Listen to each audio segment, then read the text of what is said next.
It's time to open the Disney Vault. I'm going to show you some Irate Gamer parodies I made called the Dreck Gamer.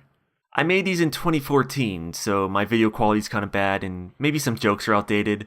I do make fun of Doug Walker a lot, although maybe those are the jokes that age the best.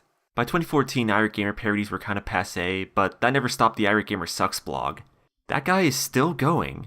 So without further ado, try to enjoy.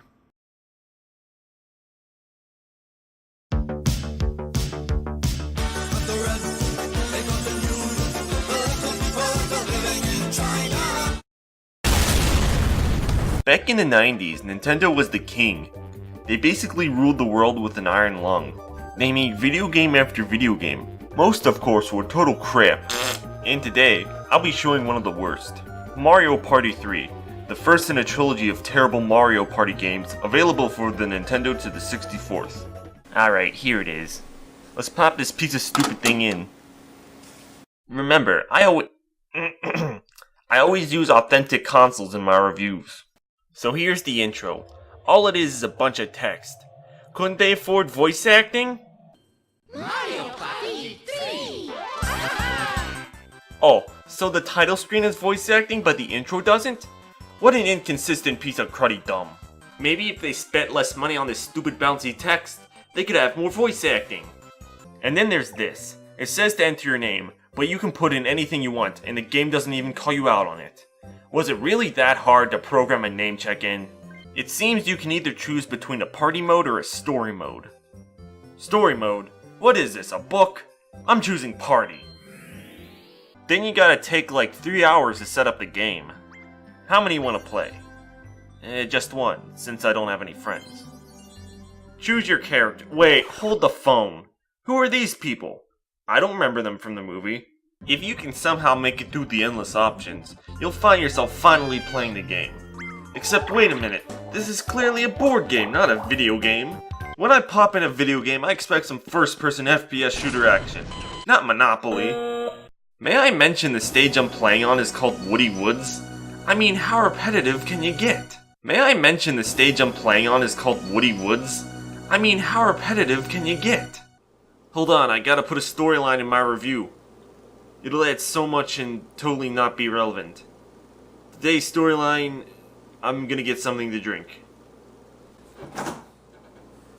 Oh boy, lemon, my favorite! Where was I? Oh yes, the game. Well, it basically works like any other board game, but instead of rolling dice to move, you hit your head off one. That's a great lesson for the kids, just hitting your head off random blocks. But unlike other board games, at the end of each round there's a pointless minigame. All these serve is to pad out the game length. What if I had to go somewhere soon, like a bat mitzvah, or Jewish church? What an inconsiderate game. Who would pay this much for lemonade? The game is also obsessed with telling me some sign has been flipped. Wow, thanks for this totally useless information. I don't even know the objective for this game. All I do is move around some spaces. And sometimes the other players talk to trees. Hey tree, do you talk? And the biggest flaw of the game is, I lose! I think the verdict's out. This game belongs in the trash.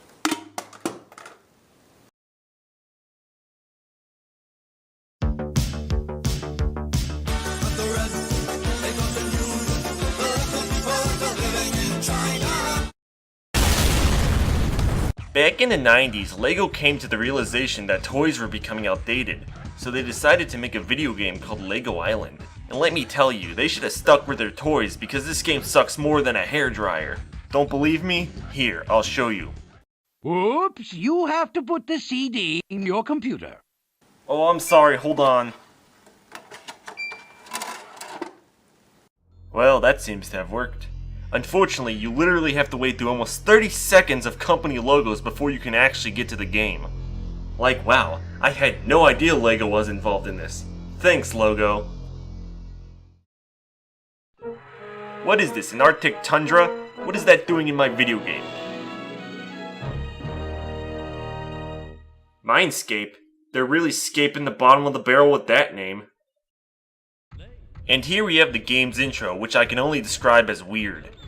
We got a juggler, a decapitation, prisoner escaping from jail, and this. And once that ends, you're immediately greeted with some guy speaking Spanish. Hello. Hola. Welcome. Bienvenue. Konnichiwa. Aloha. How you doing? Yo. And in any language, welcome to Lego Island. Then you gotta put your name in, but there's not enough spaces for mine. I guess I'll just be Dreck. Oh good, this game's a first-person FPS. That almost makes up for the horrible graphics. I mean, look at it. It doesn't look half as good as Counter-Strike Global Offensive. And can you believe it? This game isn't widescreen. Would it have been so hard for the developers to put in a widescreen option? This game can best be described as a walking simulator. Cause all you do is walk around, sometimes right through people, and then some idiots start talking to you. Well, hey, darling. What brings you by Nubbies? Hello. If you're counting on banking today, you've miscalculated. Oh, for goodness sakes. What in the blue bricks was I thinking? Terribly sorry, but the store is closed for remodeling. It really kills the pacing. Get it? Pacing? These people shouldn't even be talking anyway. Everyone knows that Lego Batman 2 is the first Lego video game to have voice acting. Good God, that's a lot of ants. I think this convict can easily jump over that gate. I don't know what's stopping him. Probably the fact he doesn't have knees. No pizza? What is this game, racist against Italians? Have you heard Papa singing at the pizzeria? Well, nobody else has either. Well, as you can see, this game was well tested. And for some reason, that kid made me realize this game's a ripoff of Toy Story.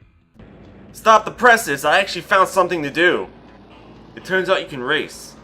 I mean, it's not the S&P 500, but it's a race. And this race is pretty weird, since you go underground, thus preventing anyone from actually watching it. It's also weird because it was apparently designed by someone high on LCD. I mean, look at this. We got giant pizzas, a skeleton, and a spinning squid.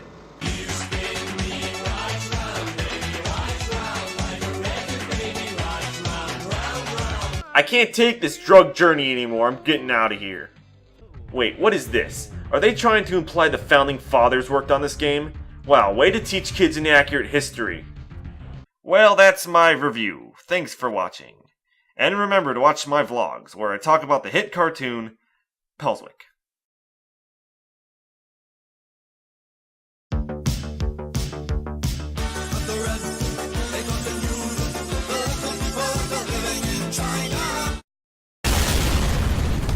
Back in the 90s... I don't know, I got nothing. I think I need some inspiration. I'll be right back. That was great. Almost as good as one of my reviews. I especially liked all the unnecessary skits. I mean, necessary skits. Hey guys, guess what we're doing? We're doing talent pickups. Are you good at making web videos? Are you good at being funny? Are you good at being entertaining? Well, we're looking for brand new talent from now all the way till the end of May 31st. Ooh, I'm talented. I'm gonna enter this. Dear that guy with glasses, I am the Irate Gamer, and I make very good reviews on the YouTube. Here is one such video. Please have me for your site. Well, I guess I'm gonna have to find something to do while I wait for them to respond. I guess I'm feeling pretty inspired now, so what should I review? Oh, I know. How about that crappy maze game that comes on all Windows computers nowadays? Yes, 3D Maze. A craptacular game for the Microsoft Windows PC system. First off, where's the music? Were the developers that lazy that they didn't feel the need to compose anything? They could have at least added some Snoop Dogg or Lil Jon. I guess I'll just have to put in my own music. There we go. Don't get me started on the start. Look at this. This texture is about as original as my jokes. Trying to navigate the maze is hard since the whole place looks the same, except sometimes one of the walls has a Lego version of the Earth. And we all know how I feel about Legos. Excuse me, but it is not Legos, it is Lego bricks. Is my computer talking to me? Hold on. Okay. You know, I'm starting to get annoyed that every game from the 90s isn't widescreen. Let's fix this. Yep, that looks good. Sometimes you pass by this random text that says Open Gill. Who's Gil and why is he so open? Dang it! I hate when that happens! There's also a rat in this game, and he could be carrying the Black Death, so I usually avoid him like the plague. Oh, how could I forget those boulders that reverse gravity? They make me sick. How can boulders do that anyway? And look, I got to the end, and it's a smiley face. I think it's mocking me, since I'm certainly not smiling. You walk into it and the maze melts, and then another level starts. But if you don't want to go through another boring maze, you can turn on an option that simulates an acid journey. Or better yet, just shut it off because this game is doo-doo and feces thrown all over the walls. You've got mail. A new message? Hey, I bet it's a guy with glasses. Are you kidding me?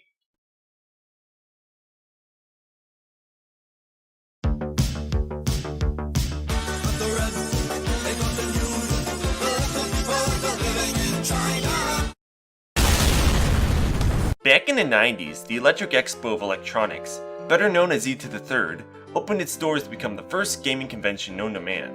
And if my calculations are correct, E to the Third is 20.08553692. 2014's E to the Third just wrapped up, and I want to take a second or 200 to review it. Or at least the press conferences, since I didn't actually attend. So let's get started. First we had Microsoft's conference. While I was disappointed that Bill Gates didn't show up, I was surprised that a new Conquer game announced for the Xbox One. While I did love the original game as a kid, today I find it's aged about as well as the kid who played Beans from Even Stevens. I just so happen to have an advanced copy of the new game. It even came with a free sticker. And while I haven't actually played it yet, I can already tell you it's a big improvement over the original, since its graphics are better. Next we had Electric Arts Conference, hosted by a guy that was blatantly a villain escaped from a movie. And then we had Uzisoft's, It's hella fucking smoky. Apparently it's 420 in this bitch.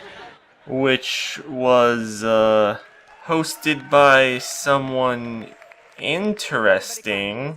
These two press conferences I don't really care much about. Those companies don't even make consoles. If they got their own conferences, where were the other game companies? Where was Ion Storms? Can you answer me that? Then we had Sony's conference. Some big announcements were some TV show, a new version of Grand Theft Auto V, and for some reason they started talking about adventure games, which I thought was weird since they died on March 3rd, 2004. And then we had Nintendo's conference, which wasn't actually a conference. It was actually a Robot Chicken episode. They announced a new King Harkinian game, a new Princess Peach game, and a new Tag the Power of Paint game. Unfortunately, no one can ever play them since no one bought a Wii U. Overall, I thought this year's conference sucked. I like to rate it an E to the third out of the square root of pi r squared. Times 6, of course. Well, that's my review. I like to wish everyone a happy holiday. Merry Kwanzaa, Happy Christmas, and to my pagan viewers, Happy Chanukah.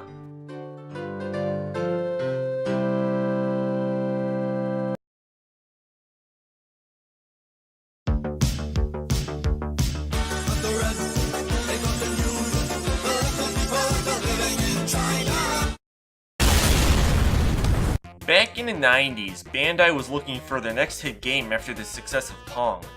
And after looking at a piece of pizza, it occurred to them to make PacMan.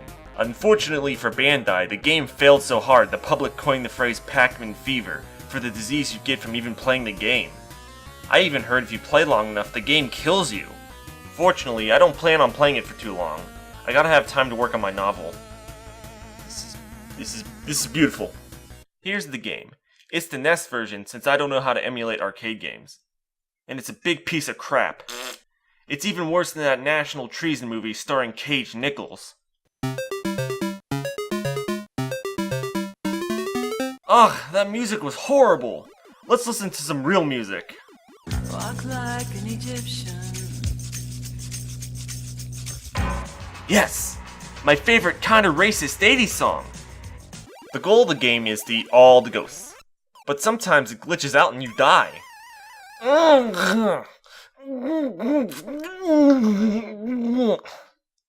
That's how you can tell when I'm angry, when I grunt. But if that wasn't bad enough, even when you do eat the ghosts, they just respawn. I think this game needs a haunted investigator. No wait, that's stupid! Oh no, it's Casper the Friendly Ghost. Timing.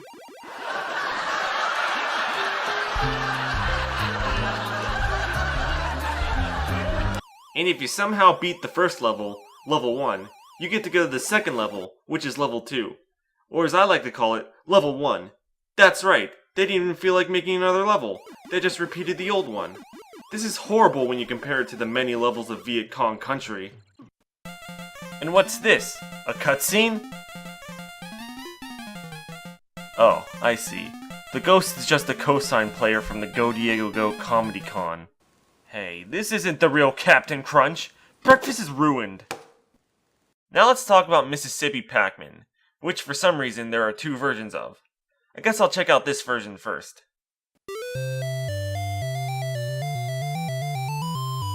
Wait a minute. This is just PacMan with a bow tie on his head. These developers are lazier than I am, and that's saying something. But I do have good news. I just found a filter on my emulator that makes it look like the games are being played on an actual real NES. Now everyone will have to think I'm an old school gamer. Never mind, this looks like crap. So how about that other version of Microsoft PacMan? Maybe it'll be better.